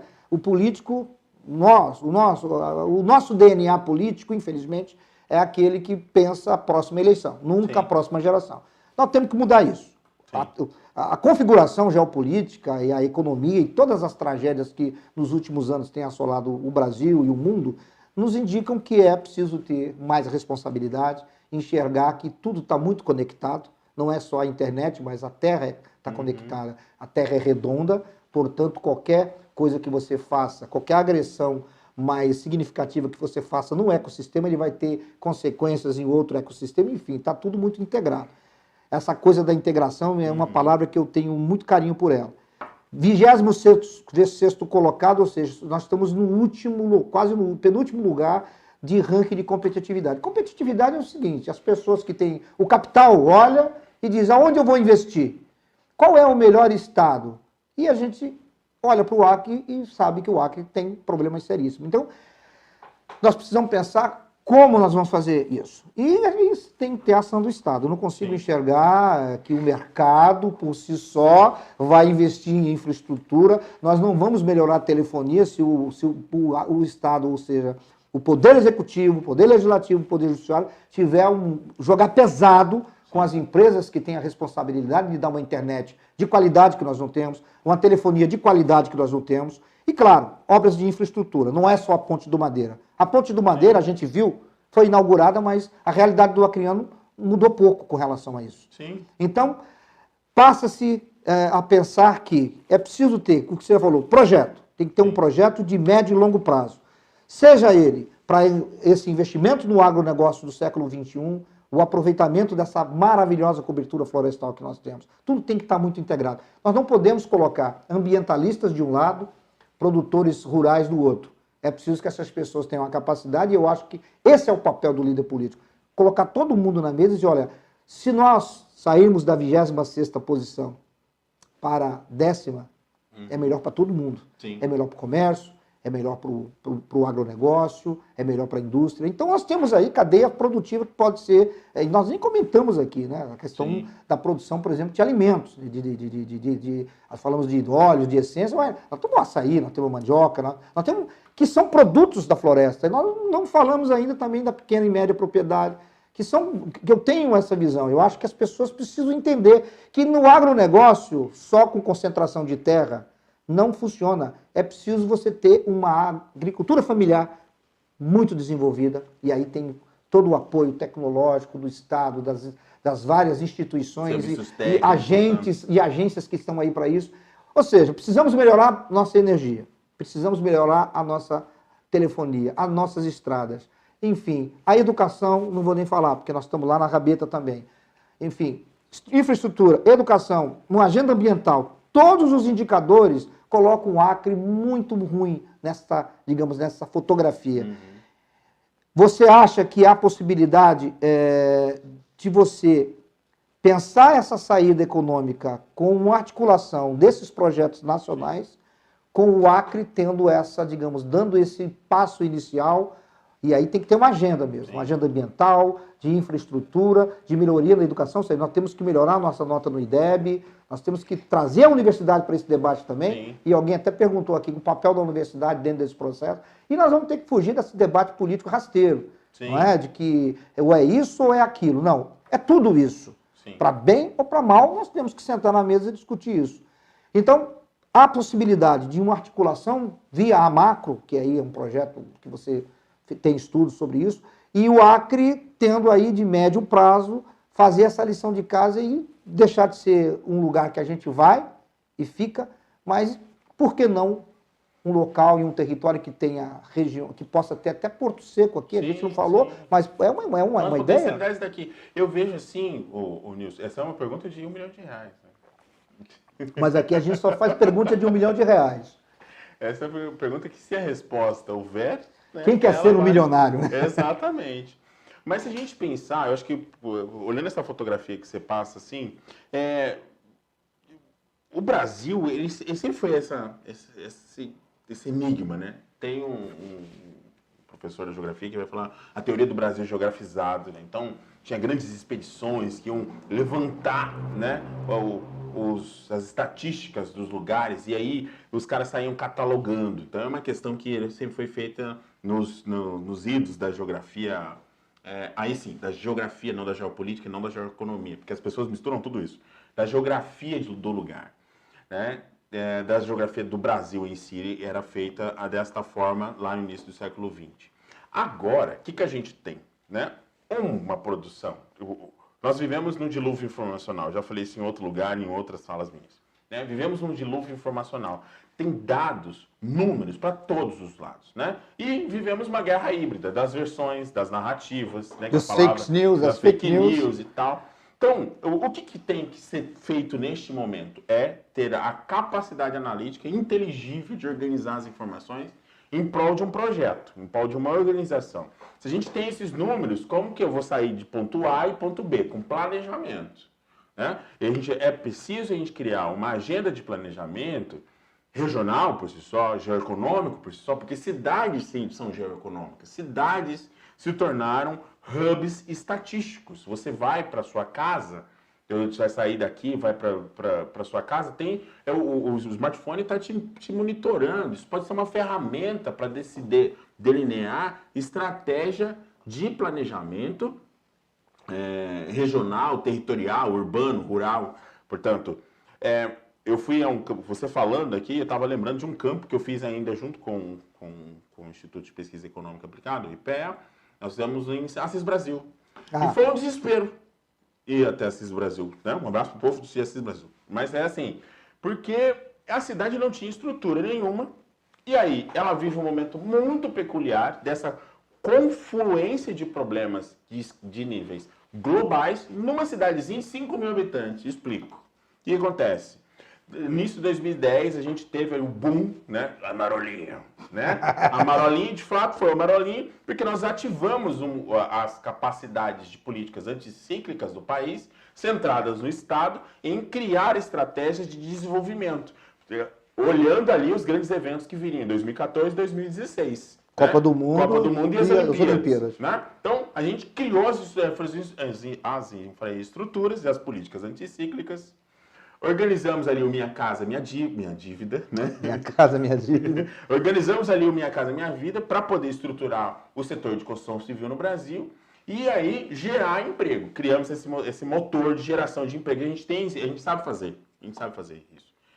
E aí, o que acontece? A gente conseguiu organizar uma estrutura, resolvendo o problema do déficit habitacional e resolvendo os impactos, os choques da crise global de 2008. Como que isso vai chegar para a vida das pessoas aqui na base? Como que isso chega? Isso chegou, esvaziou-se, porque a gente ficou atrativo nas rotas migratórias internacionais do trabalho. A gente trouxe dos trabalhadores da África, e aí, não esqueçamos, em 2011 a gente tem um terremoto no Haiti, e aí essa força de trabalho vem para cá para trabalhar nos grandes estádios, nas grandes empreiteiras, que depois a gente achou que ia jogar tudo fora, né? Com o juiz lá, o Quen, né? E aí, o que acontece? A cidade de Assis Brasil, hoje, vive... Ela é o ponto de estrangulamento desse movimento inverso. Essas pessoas, haitianos, venezuelanos, que também têm um problema seríssimo aqui no nosso continente, que é a Venezuela, então, a cidade, a gente... É o ponto de volta, de retorno dessas pessoas que vão passar ali por Assis Brasil. E aí, contando aqui, estou fazendo essa digressão por conta dessa questão que quando eu cheguei lá, era uma cidade umas 5 horas da tarde, era uma cidade pacata. Daqui a pouco começou a chegar os ônibus da Transacreana, não sei o nome dessas empresas de ônibus daqui, né? Então começou a chegar uns 6 ônibus assim. De repente, a cidade estava tomada de haitianos, venezuelanos, que estavam esperando o dia cair para poder fazer a ultrapassagem com os coiotes na fronteira entre o Brasil e o Peru, porque naquela ocasião a fronteira estava fechada. Exato. Né? Então, imagina, isso é uma cidade de 5 mil habitantes sem internet.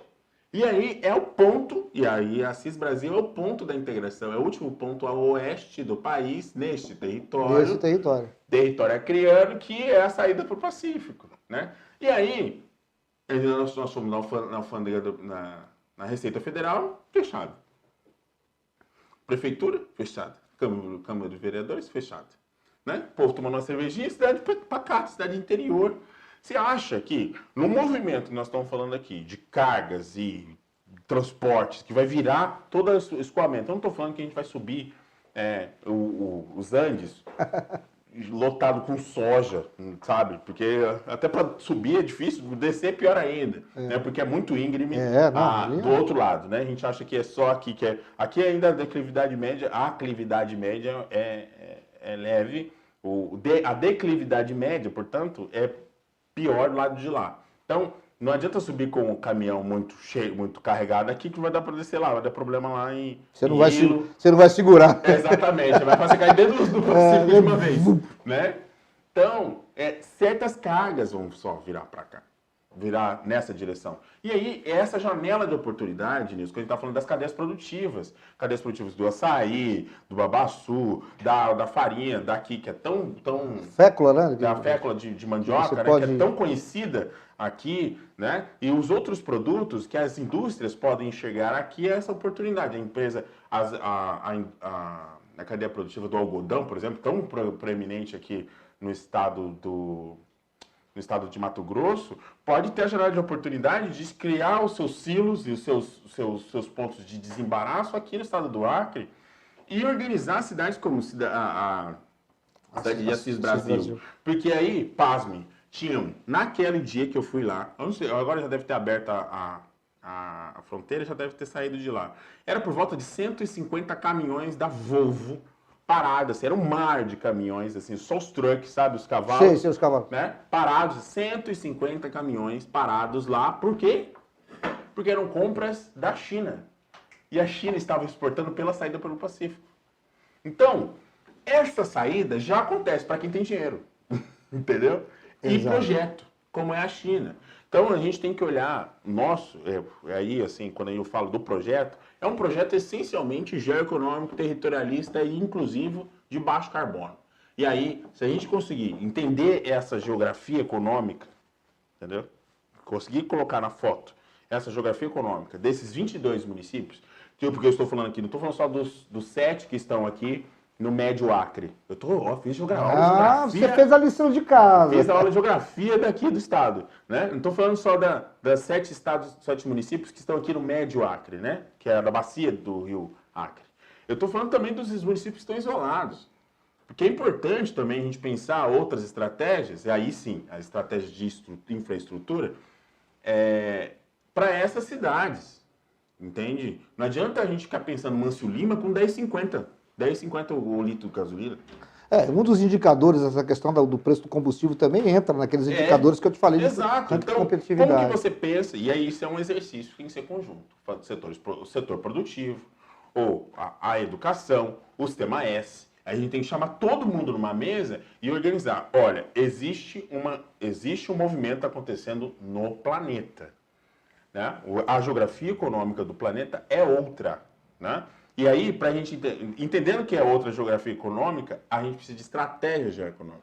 E aí, quando a gente fala de estratégia disso, Nilson, infraestrutura é também uma estratégia de poder. Né? E os países, não existe país amigo do outro. Né? Os países têm interesses. Né? Existe, né? Não espere relações, né, sinceras e meramente bondosas de uma nação em relação à outra. Haverá sempre um interesse. Sim, existem sempre interesses. Não esqueçamos, né? A Rússia assinou um pacto de não agressão à Ucrânia desde que a Ucrânia integrasse as ogivas nucleares no final da década de 80, não foi? Não foi isso? No final da década de 80, entregou para a Rússia, olha o que a Rússia fez agora. Então, olhando nossa questão aqui agora, é o momento de organizar-se, olhando essa geografia peculiar daqui. O Acre, olha, assim, o Acre é um estado pioneiro no setor, do setor bioeconômico. Extrativista, né? Extrativista. Pasme, o modelo de crédito de carbono que tem aqui no estado do Acre é o mesmo que o estado do Mato Grosso está implantando e o que o estado de Amazonas tem, que o estado de Mato Grosso do Sul tem. O estado do Mato Grosso do Sul será o primeiro estado carbono neutro do país. Olha aí. E com quem que aprende? Com quem que o estado do Mato Grosso, Amazonas e Mato Grosso do Sul aprendeu o modelo de crédito de carbono? Pergunta de prova.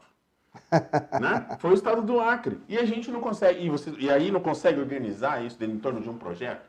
Esse é o grande desafio. Agora, se a gente for ficar aqui batendo boca de se é A favor ou contra? É, exatamente, sabe assim, se a corrupção é virtual, se não é, entendeu? Se é piroca mamadeira de piroca. Mamadeira de piroca, ou então a questão é você colocar no centro do debate político valores como tradição, família, exato, costumes, quer dizer... Ficar procurando demônios, sabe? Cara, a gente nós não vai conseguir não vamos evoluir, nós não vamos avançar. Não vai sair desse problema.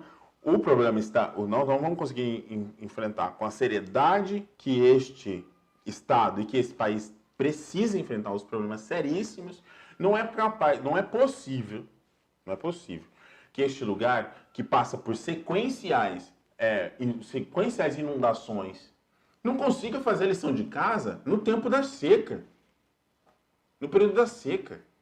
Sendo que é um inverno chuvoso, Regime de chuva chuva e seca. Chuva e seca, é isso. São duas estações. São duas estações, majoritariamente, perto da linha do Equador, só tem duas estações, a chuvosa e a seca.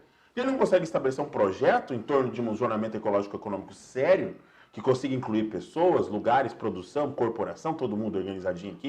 Para você utilizar essas rotas marítimas na época da cheia, porque na época da seca os rios não são navegáveis, a maioria dos rios, aqui principalmente na região. Exato. E então, aí, assim, olhando essa então, porque se a China já conseguiu colocar caminhões da Volvo, importando caminhões da Volvo via Assis Brasil, por que a gente não consegue? Porque o brasileiro não consegue. Aí, assim, né, vou ter caminho para o final, para essa discussão do Travassos, né, os antagonismos da América do Sul, né? Ele olha os antagonismos que estão no norte, é a floresta densa. Os antagonismos estão a leste a oeste do continente,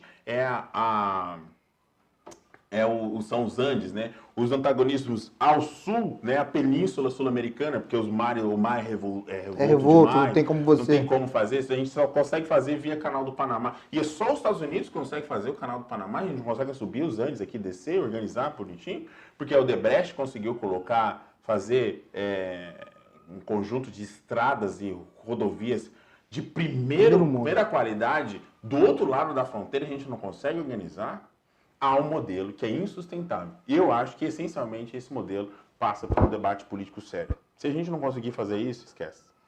Cara, muito... Olha, nós vamos ter que voltar a falar sobre esse assunto, né? Sobre outros assuntos, porque nós tem algumas coisas aí que ficaram pelo caminho, até por conta do tempo. Mas eu sei que a gente precisa terminar também, porque você tem outros compromissos aí, está envolvido aí em concurso, enfim... Cristóvão, eu queria dizer muito obrigado, viu? Eu acho que foi assim excelente esse bate-papo. O convite já fica aberto para a gente estabelecer também, trazer mais informações sobre e tentar pautar essa questão aí com temas assim mais objetivos, né, focados para que a gente possa aproveitar melhor o tempo e também, né, passar um pouco de forma mais objetiva. Mas eu acho que foi excelente. Eu acho que deu para a gente ter uma ideia do que como é que esse mundo está se reconfigurando. E nós precisamos estar preparados para esse mundo. E eu acho que o Acre tem aí, o que você fala, numa janela de oportunidade, tem. Mas a gente corre sério risco de perdê-la novamente. Sim. Se a gente tomar o caminho errado. Muito obrigado. Se você quiser fazer alguma consideração final... meu querido. Tá? Eu quero simplesmente agradecer a oportunidade para a gente bater esse papo. Mais civilizado do que o churrasco. Mas lá, quando a gente se reúne em off, aí a gente... Mais civilizado que o churrasco. Mas obrigado mesmo pela oportunidade de você ter me convidado aqui para a gente poder bater um papo de uma coisa que é super séria, que é sobre desenvolvimento regional, desenvolvimento sustentável, porque existe muito mito em torno disso, existe muitas paixões, existe muito preconceito em cima disso, mas o debate científico, a universidade tem que ser o embrião disso, né? Sempre foi. A gente perdeu um pouquinho disso. Perdeu um pouco esse protagonismo, mas a gente vai recuperar. Vai recuperar, sem dúvida. Obrigado, Nilson. Eu que agradeço. Muito obrigado mesmo de coração. Um abraço fraterno e um abraço fraterno a todos vocês que acompanharam esse bate-papo de alto nível aqui. Eu espero que a gente continue conectado sempre. E a gente vai tentar sempre trazer assim temas e pessoas que são extremamente interessantes e contribuem demais para esse debate, para elevar esse debate político, porque eu acho que a gente precisa disso. Enquanto a gente não conseguir qualificar o debate, elevar esse debate político, a gente não vai para lugar nenhum. Muito obrigado a todos vocês. Obrigado, viu, meninos aí que estão aí de prontidão, o Vinícius, o Caio. Abraço a todos vocês aí. E a gente se encontra na próxima semana, tá bom? Um abraço. Até mais.